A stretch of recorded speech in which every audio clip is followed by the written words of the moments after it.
Alhamdulillahilladzi hadana li hadza wa ma kunna linahtadiya laula an hadanallah. Asyhadu an la ilaha illallah wahdahu la syarikalah wa asyhadu anna Muhammadan abduhu wa rasuluh. Amma ba'du. Puji dan syukur marilah kita panjatkan kepada Allah SWT yang telah mengumpulkan kita di lapangan yang indah ini dalam keadaan sehat walafiat. Salawat serta salam marilah kita panjatkan kepada Nabi Agung kita, Nabi besar Nabi Muhammad Sallallahu Alaihi Wasallam.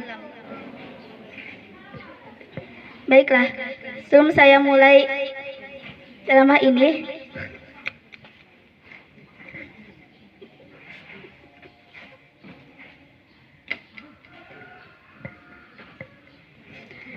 saya akan bertanya.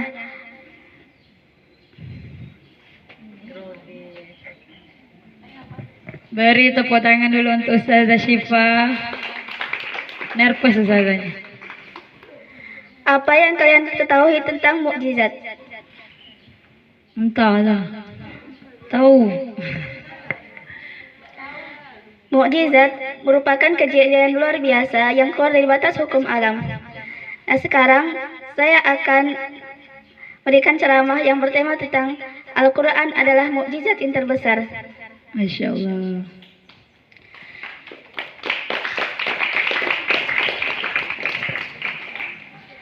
Setelah Nabi Muhammad SAW diangkat menjadi Rasul, telah banyak mukjizat yang dikaruniakan oleh Allah kepadanya. Dan di antara sekian banyak mukjizat, Al-Quran adalah mukjizat yang paling besar. Allah SWT menurunkan Al-Quran di saat Nabi Muhammad SAW berusia 40 tahun. Waktu itu, beliau tengah menyendiri di Gua Hiro.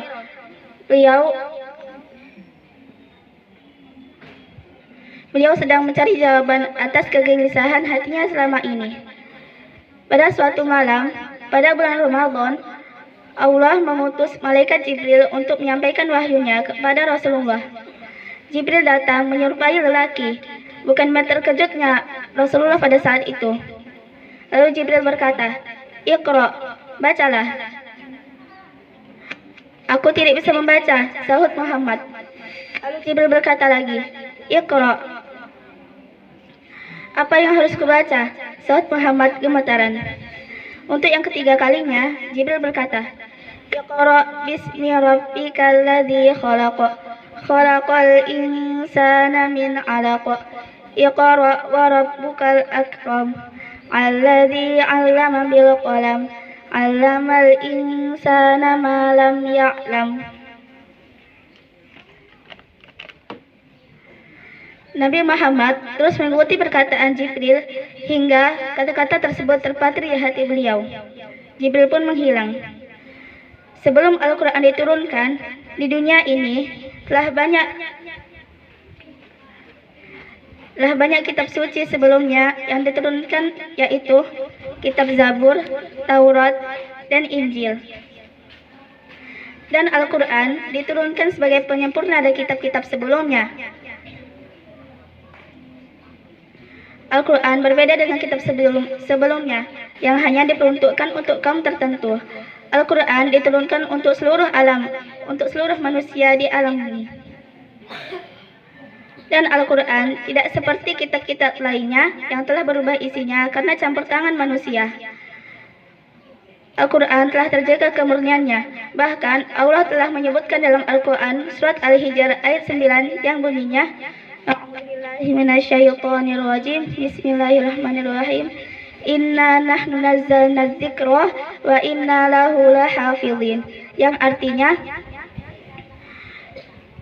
sesungguhnya kamilah yang menurunkan Al-Quran dan pasti kami pula yang menjaganya. Dan Allah juga telah menetapkan Al-Quran adalah sebagai mukjizat yang besar. Al-Quran diturunkan secara berangsur-angsur.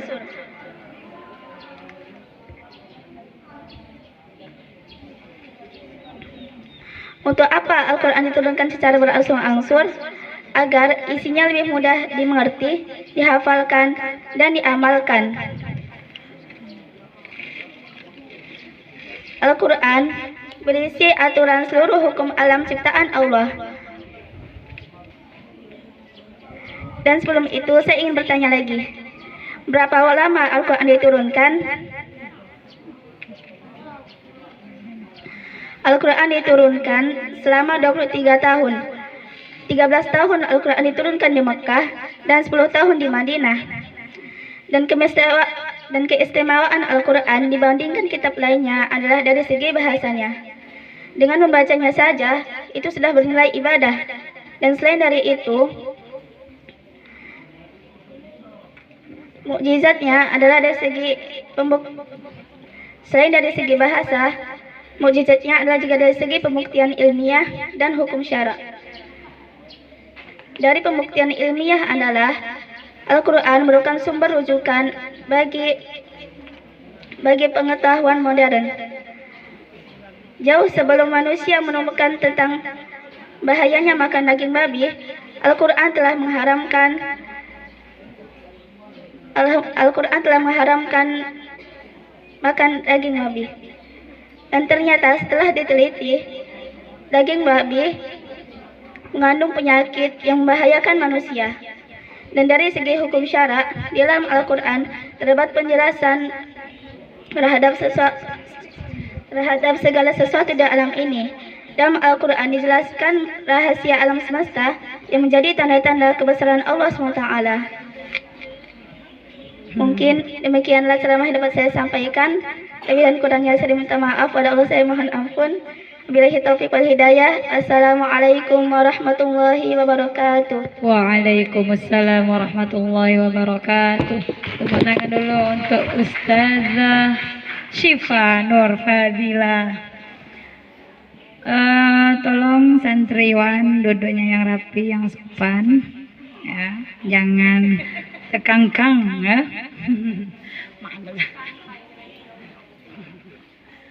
Selanjutnya dari kelas 8B, Vanessa sebagai Ustadz Abdul Somad. Ayo Ustadz, Masya Allah jauh-jauh Ustadz dari Riau ke PPDU akhirnya tercapai juga. Kita bisa mengundang Ustadz Abdul Somad. Ayo Tat. Ya beri itu na bang. Duduk boleh, berdiri boleh. Jangan baring aja.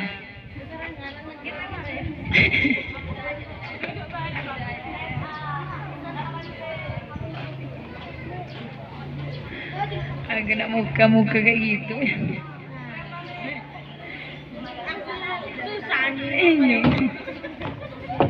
Ustaz Nian gak datang ke sini, Tan.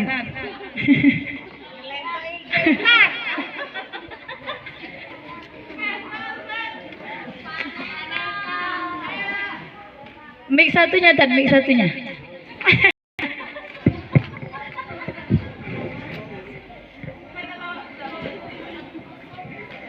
Assalamualaikum warahmatullahi wabarakatuh. Waalaikumsalam warahmatullahi wabarakatuh.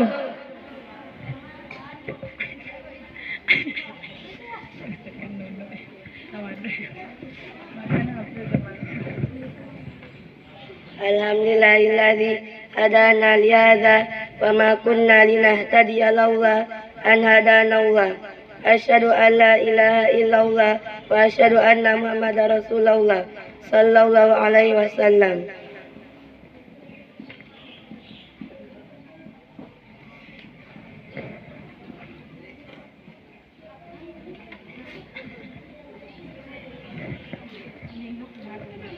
Ayo Tan.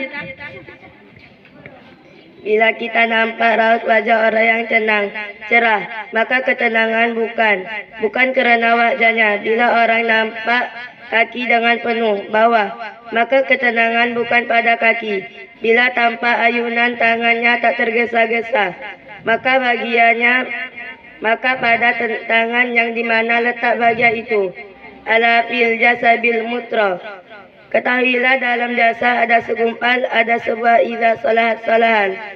Jasa dulu yang segumpal itu baik maka yang lain. ikut menjadi lebih baik. Faiza fasadat fasadan. Jasaku kalau segumpal itu rusak, ke dia pun ikut rusak. Yang segumpal itulah adikan mata, telinga, tangan, kaki. Yang segumpal itulah rindu, benci, marah, ridho, ikhlas, fasik, hazard. Kufur di sana marah, rindu dan benci, maka jangan terlampau. Benci api bakau. Kau nama, kalau kau sayang masih cukupnya saja. Karena boleh jadi ini kau sayang, besok berubah menjadi kebencian. Benci-bencilah secukupnya saja, karena jadi besok pagi menjadi orang. Berapa banyak perempuan berkata, siapa itu? Itulah orang yang dulu paling aku benci. Tapi hari ini masih ada juga bencinya. Tapi tak banyak, oleh sebab itu maka dijaga dia. Yaumalayan fa'u malu. Hari itu tak ada guna harta, walau banun, tak ada guna anak atau Allah, kecuali orang yang datang menghadap Allah biqalbi salim dan saat hati salut qalqab lamba qalaba bolak-balik qalaba. Tidak selamanya bahagia, kadang pagi hati tenang, petang datang pun susah. Yang pagi hati lapang, kadang tiba dia pun gundah. Maka apa yang dapat ala zikrilillah, ketahuilah dengan banyak menyebut mengingat Allah, atau timal kunut, maka hati akan menjadi lawang. Orang beriman berada antara jari jemari. Kuasa Rahman kalau dia hendak baikan, yang senang menjadi susah. Kalau dia berhendak yang susah menjadi lapang. Berapa banyak susah tapi dia masih boleh tersenyum. Sebalik orang yang menurut pandangan zahir, kita cukup segala makan, pakai, tapi tampaknya kesenangan tak pernah, sehingga dia akan kita, tapi dia bukan kita. Lillahi ma fis samawati wa ma fil ard. Apa di langit, apa di bumi, milik Allah. Baiklah kepada Allah, dari Allah menghadap lebih sulit masuknya ke dalam hati. Oleh sebab itu maka secara secukupnya hal menjadi lapang. Yang pertama, iman. Meski ada iman, percaya bahwa aku percaya dia ada di tempat mata, tanpa disentuh tangan, didengar telinga, tapi pilihan tidak dapat ditengok. Mata dipandang, mata didengar, telinga disentuh, tangan, maka dia tidak ada. Inilah orang-orang yang berpaham wujud dia. Wujud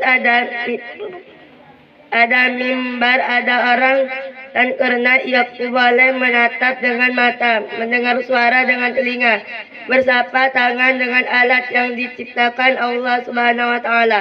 Tapi dia mengenal kita karena lupa. Bahkan bila kita penjam mata, nampak berbagai macam rupa-rupa itu, bukan walam yakul lahu kufuwan ahad.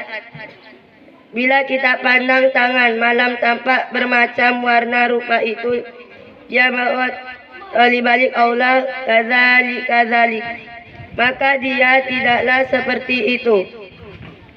Dia tak dapat dia dipandang dengan mata. La tudriku absaru, dia tak dapat ditangkap mata. Wa huwa yudriku absaru, dialah yang dapat menatap mata. Jangankah dia, wajah kita pun tak boleh melihatnya. Siapa yang boleh melihat wajahnya sementara belum dijumpai cermin, belum pandai buat cermin? Orang tak tahu untuk rupa wajahnya bagaimana. Suatu hari dia dalam perjalanan, dia tengok pohonan rindang. Lalu kemudian dia berteduh bahwa pohon beringin menghadari dari pohon strik, matahari di bawah pohon bintang. Ada kolam, ada air. Maka saat dia akan mengambil minum dari air kolam, disitulah dia melihat wajahnya. Oh, begitu rupa wajah di dalam air kolam. Assalamualaikum warahmatullahi wabarakatuh.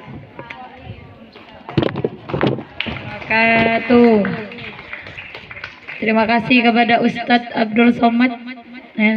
Kayaknya Ustadz belum makan. Jadi ceramahnya selanjutnya dari kelas A November sebagai Ustaz Abdul Somad. Jangan dulu. Nah, berarti dua Ustaz.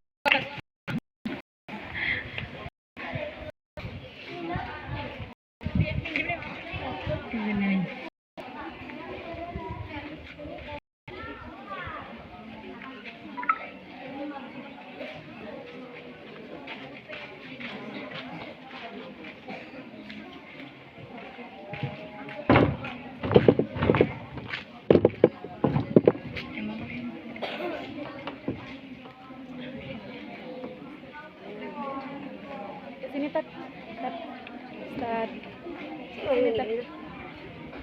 Langsung ke kalian. Tat, dia sini Tat. 1, 2, 3. Assalamualaikum warahmatullahi wabarakatuh. Waalaikumsalam warahmatullahi wabarakatuh. Alhamdulillahirabbil alamin. Wassalatu wassalamu ala asrafil anbiya'i wal mursalin wa ala alihi washabihi ajmain, amma ba'du. Ustaz dan Ustazah yang insyaallah dimuliakan oleh Allah Ta'ala dan sahabat-sahabatku yang berbahagia. Nabi Muhammad adalah Nabi terakhir yang memiliki banyak keistimewaan. Satu di antara keistimewaan akhlak Nabi Muhammad SAW adalah akhlak beliau yang sangat mulia. Kemudian akhlak ini beliau ajarkan kepada para sahabat, keluarga, dan umat Islam seluruh dunia. Sehingga kita harus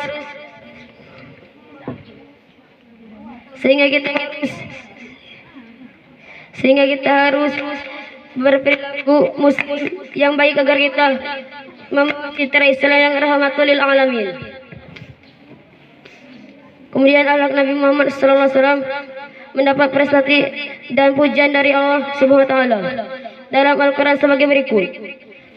Sesungguhnya engkau Muhammad berada di atas akhlak yang agung. Quran surah Al-Qalam ayat 4. Kemudian akhlak Nabi Muhammad SAW nyata adanya dalam perjalanan dakwah beliau, mengalami banyak hinaan, cemoohan, penolakan dari umatnya yang membangkang. Namun nyatanya beliau selalu memaafkan mereka. Melihat Nabi Muhammad SAW yang mulia sering mendapat cemoohan dan hinaan dari kaumnya, malaikat Jibril menawarkan bantuan untuk menghancurkan mereka hingga binasa. Namun dengan lemah lembut dan penuh kesabaran Nabi Muhammad SAW menolak tawaran Jibril itu. Beliau mengatakan, mereka hanya umat yang belum tahu. Hal ini menunjukkan kemuliaan dan keluasan hati Nabi Muhammad SAW yang mulia, yang mudah memaafkan orang lain. Dari kisah ini kita bisa mengambil kesimpulan bahwa manusia itu jadi mulia bukan karena harta yang mereka miliki, bukan karena jabatan yang mereka miliki, bukan pula karena rupa cantik atau ganteng, tetapi mereka mulia karena kemuliaan akhlak. Anak yang mulia ibarat mata uang yang laku dimanapun. Walaupun kamu tak punya harta, kamu punya jabatan, selama kamu beriman dan punya akhlak mulia, kamu akan dihargai orang lain dimanapun kamu berada. Inilah yang bisa saya sampaikan tentang kemuliaan akhlak baginda Nabi Muhammad SAW. Semoga apa yang saya sampaikan ini bermanfaat, khususnya untuk saya pribadi dan umumnya untuk pendengar sekalian. Wassalamualaikum warahmatullahi wabarakatuh. Waalaikumsalam warahmatullahi wabarakatuh. Tepuk tangan dulu Ustaz Abdul Somad. Ustaz kapan begamisnya Ustaz? Ustaz Somad udah pernah begamis Ini Ustaz baru Selanjutnya dari kelas 7B, Meyasti sebagai Ustazah Oki Setiana Dewi. Tepuk tangan dulu untuk Ustazah Oki dari Jakarta ke Ngulek untuk ceramah. Bisa lewat dah.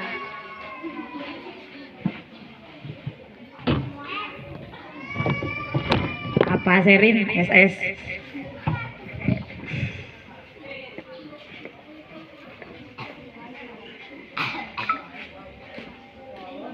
Assalamualaikum warahmatullahi wabarakatuh. Waalaikumsalam warahmatullahi wabarakatuh. Alhamdulillahirabbil alamin wa bihi nasta'in wa ala umuri dunya waddin wa wassalatu wassalamu ala asyrafil anbiya'i wal mursalin wa ala alihi wa sahbihi ajma'in. Aja dulu. Ya sudah dibagi ya. Ya. Rasulullah menyebutkan ada satu doa yang ketika diucapkan maka doa itu mustajab. Doa orang zalim. Ketika ada orang zalim kepada kita, jahat kepada kita, bolehkah kita mengucapkan doa buruk kepadanya? Kita lihat teman-teman sekalian. Boleh, tapi tentu ada yang lebih baik daripada itu. Kata Allah tidak menyukai perkataan buruk yang diucapkan secara terang-terangan, kecuali orang-orang yang dizalimi, dan Allah maha mendengar lagi maha mengetahui. Balas saja kalau teman-teman berdoa kepada Allah Subhanahu wa taala, ya Allah, balas ya Allah, kita adalah orang yang berbuat buruk kepadaku. Namun ada yang lebih baik daripada itu, teman-teman sekalian. Ketimbang kita berdoa ke ya Allah, balas ya Allah,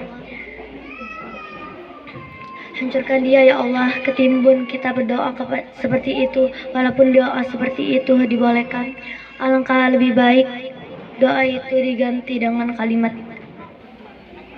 ya Allah, berikanlah dia hidayah kepadanya. Ya Allah, hentikan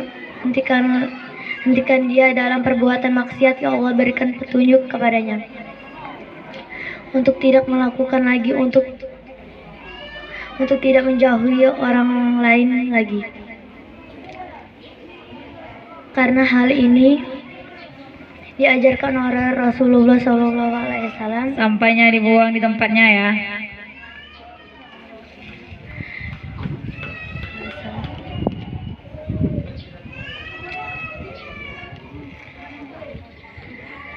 Melakukan lagi untuk tidak menjauhi orang lain.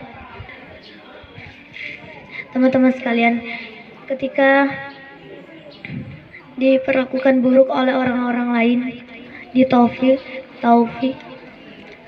ketika malaikat mengatakan, ya Rasulullah, angkat saja tanganmu, berdoa kepadanya Allah agar malaikat penjaga gunung menghancurkan gunung-gunung sehingga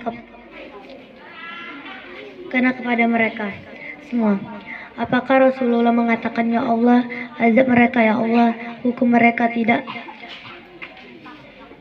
Yang Rasulullah SAW lakukan adalah, ya Allah, mereka orang-orang yang tidak tahu. Maka Rasulullah berdoa agar anak keturunan mereka mendapat hidayah dari Allah Subhanahu wa taala. Maka berkat doa Rasulullah SAW yang sangat indah, sampai sekarang kita lihat di negeri Taif adalah orang-orang yang memeluk agama Islam.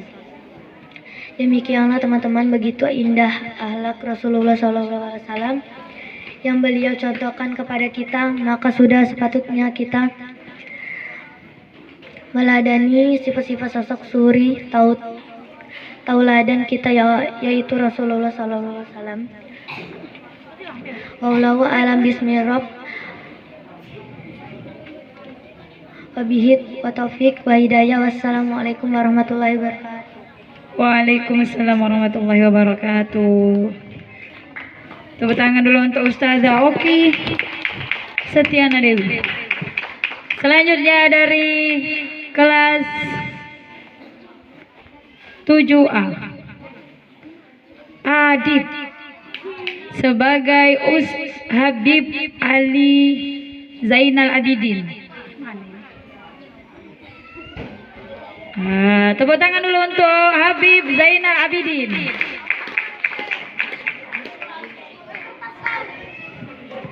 Silakan kepada Habib. Mana Habibnya? Oh ya, hilang tadi.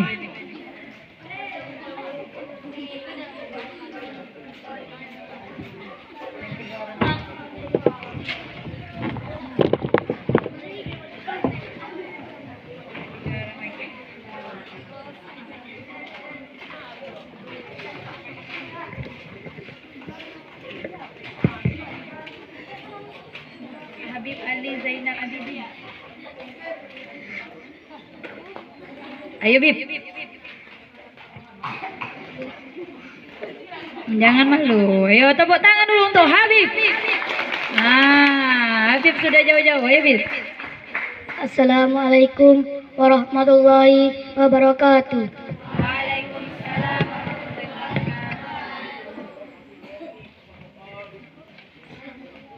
Assalatu wassalamu ala asrafil anbiya'i wal mursalin wa ala alihi washabihi ajma'in. Amma ba'd. Ada kamera. Biasa aja, Bib. Segala puji bagi Allah yang telah melimpahkan rahmatnya sehingga kita masih dapat berkumpul bersama. Seiring salam, marilah kita bersolat serta salam kepada Nabi Agung kita, Nabi Muhammad Sallallahu Alaihi Wasallam. Sallallahu Alaihi Wasallam.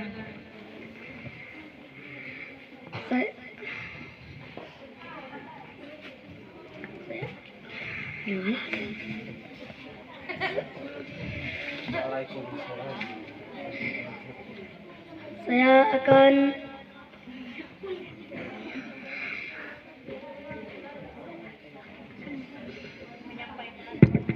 akan menyampaikan ceramah tentang hati. Sebagaimana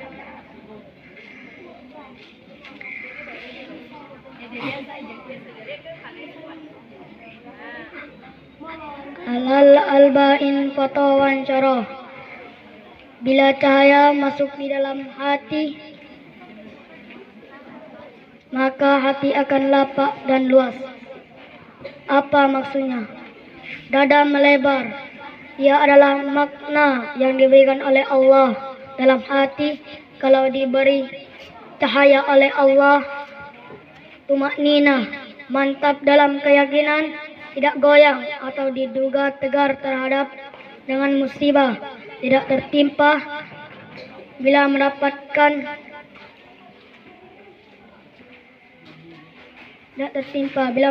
nikmat, tidak tertipu dengan kemegahan yang didapat. Ada nur yang ada di dalam hati.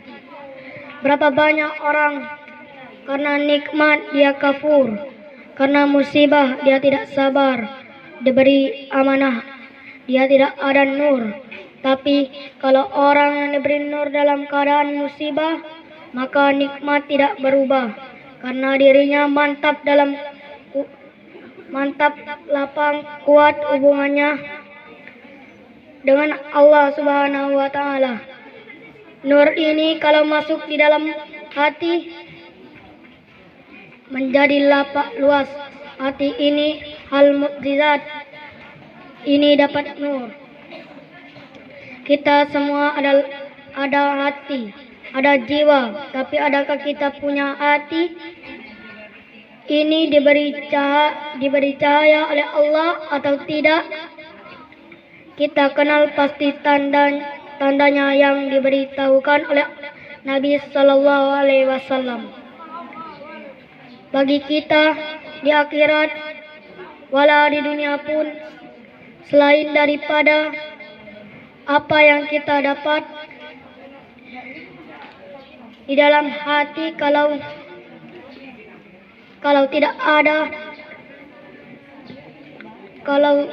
tidak diberikan perhatiannya oleh kita, karena ini tempat yang dipandang oleh Allah Subhanahu wa Ta'ala. Katanya, tanda yang pertama, orang itu banyak cenderung pada hal-hal akhirat yang membawa ingatan kepada akhirat, amal baik, taat, zikir, salat, berjamaah, sedekah, zakat, hadirin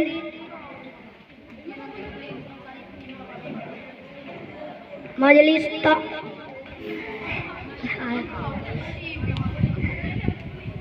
musibat, tafakur, tadabur, al-yamul, lail, hal-hal yang memberikan sakinah dalam hati melalui ibadah.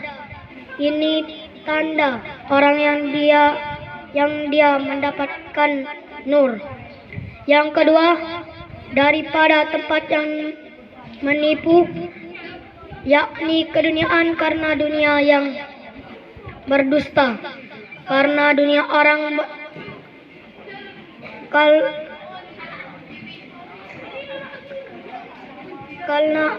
karena dunia orang mencuri, karena dunia orang rasuah, karena dunia orang jatuhkan orang lain, karena dunia fitnah orang lain, karena dunia dia segala hal. Bila itu yang dilakukan makna, dia tak ada nur di dalam hatinya. Tapi kalau justru sebaliknya, maka dia adalah orang mendapatkan nur di dalam hatinya. Yang terakhir, bersiap sediakan kematian sebelum tiba ajalnya. Itu saja yang dapat saya sampaikan. Assalamualaikum warahmatullahi wabarakatuh. Waalaikumsalam warahmatullahi wabarakatuh. Terima kasih Habib Ali Zainal Abidin. Selanjutnya